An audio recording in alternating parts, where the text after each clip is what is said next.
is Dr. Alia Kaneaiakala of Phoenix Rising, and I'm here to talk to you about week 5 of our curriculum. This week is under the organizing principle of Digestio, which is dismemberment. I know that sounds a little intense, but we turned it into a week of taking things in and making sense of them. It's also what would be considered the beta function. The beta function is where, like, say the mama bird takes the food for the baby bird, chews it up, and then gives it to the baby in a form that's digestible. It's that idea that also goes with attachment, where we take on, as mothers, parents, caregivers, what might be a little overwhelming for someone that's under our care, and we give it back to them in a way that's easier for them to chew. Like when a child wakes up from a nightmare and a parent's able to tell them that they're okay and sit with them and take on part of those feelings for them, then give it back to them in a way that they can go back to sleep and have some contentment. So it's part of what this week is based on. We open the week with a passage I'm not going to read to you because I'd like to keep you awake through this video from Lewis Carroll. And it was on how to learn, which I thought was fascinating. So we start with that. Each week I try to give the client something experiential to get them more in their right brain as we start going through the information. So it's not just dry and left brain. The right brain's going to attach more to the feelings and sensations where addiction resides usually. So we try to get them in that space just at the beginning of the week. But again, I'm not going to bore you with the whole passage, but I do recommend you read it at some point if you can.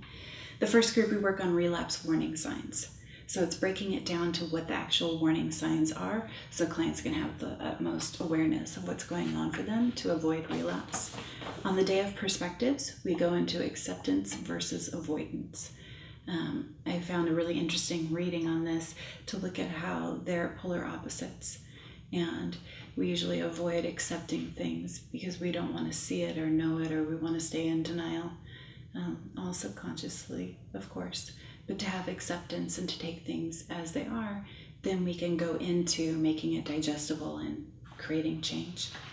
When we go into the day on relationships, we look at attachment in general as an innate moving force, what brings in security, what brings in safety. We talk about the need for people to move away and come back, what it is to have that unconditional, that safe haven and that secure base. So we break it down into those components a little bit more so that individuals understand where attachment forms and safety were in their childhood, where they are in their life now, and how to make it happen for their future.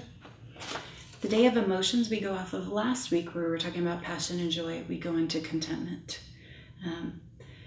He who is contented is rich. I remember I was on vacation a long time ago with my older daughter, Ching Ching, who is a joy in my life. And I had been going through something rough, and we met a child psychologist from Michigan. And he said, "Would you give up one of your eyes for $1 million?" And I said, "No." And he said, "How about both of your eyes for $2 million?" And I was like, "No." And he was like, "Well, then you're a millionaire."